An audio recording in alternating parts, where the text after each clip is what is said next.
I think it's in everybody's best interest that I make another video. This one about the Indy 300.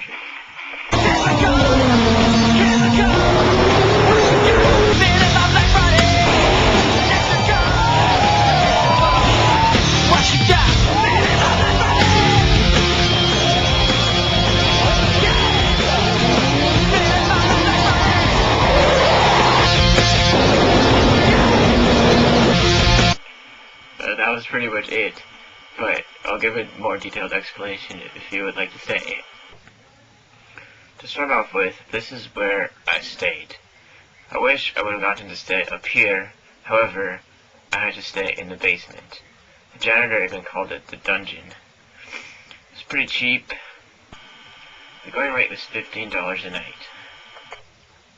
I actually met a guy whose one-bedroom apartment was costing him $3,000 3 days. He was actually a pig slaughterer for a living. He was one of the weird ones I met. The weekend was only partially about cars. The male-dominated crowd definitely took many breaks. I, of course, never did. I only watched the cars.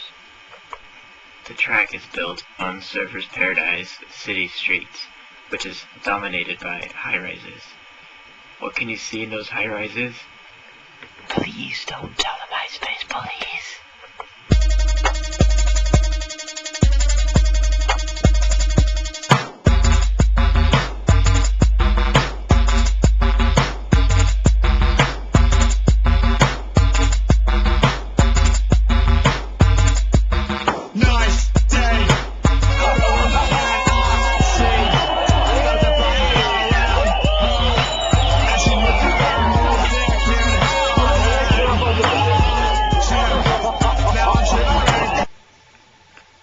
Anyways, sorry if that was awkward.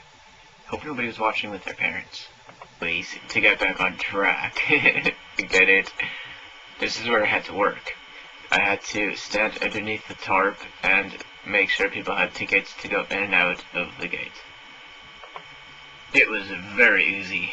On Wednesday night, I got to the hostel at 11:45. Then I played poker for free, and then I lost.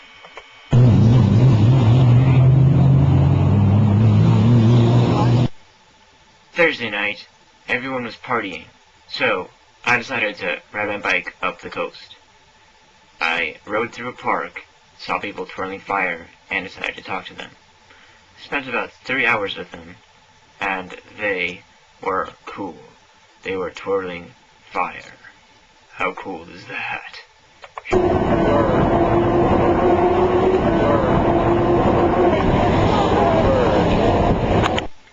I tried to look cool, but it's hard.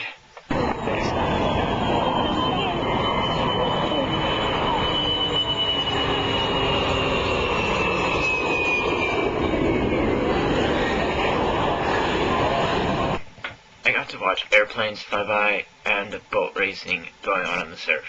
It was pretty very good. Pretty very good?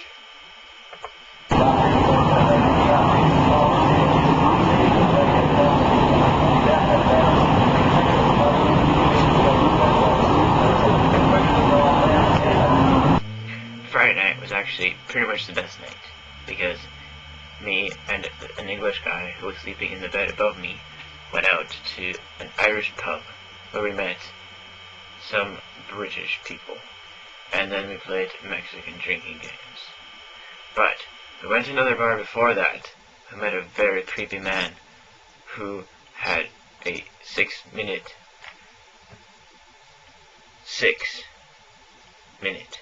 porno downloaded on his mobile, and he was showing it to us. It was very awkward, very awkward, but it ended up being a good night after that. Saturday night, I decided not to drink. I instead watched a movie and met these guys from Toronto, Canada. I went to the Indy with them the next day, and we stood at this turn for 2 hours, watching the same cars go by and by. It was actually pretty cool though. Then I had to go to work. for the last day of the Indy. After which, all the volunteers had an after party. For 3 hours, we could get unlimited alcohol and food. Unfortunately, though, 90% of the attendees were over 45 years old and had tattoos.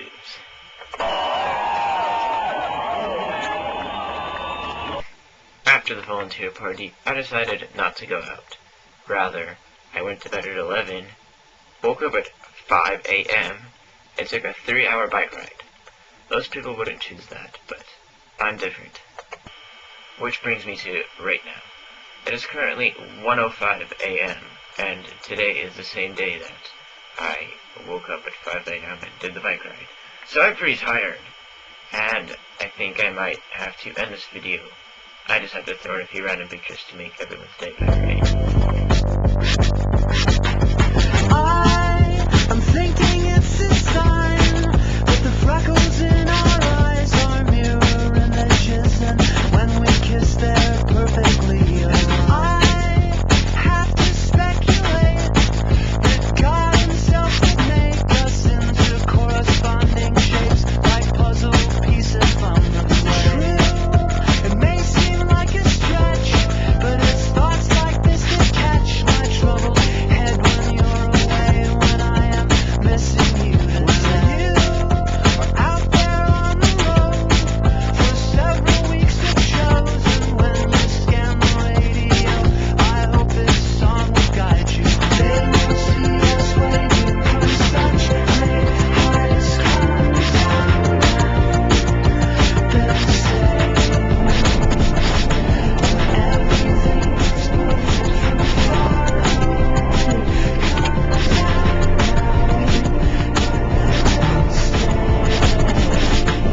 I tried my best to leave this all-new machine, but the pulses repeated sounded thin upon listening.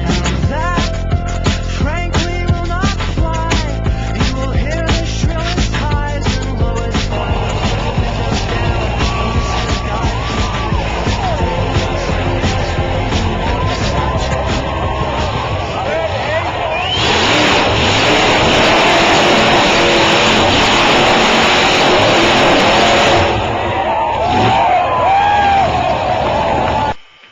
Now it's time for me and the teddy bear to get up close and personal in bed.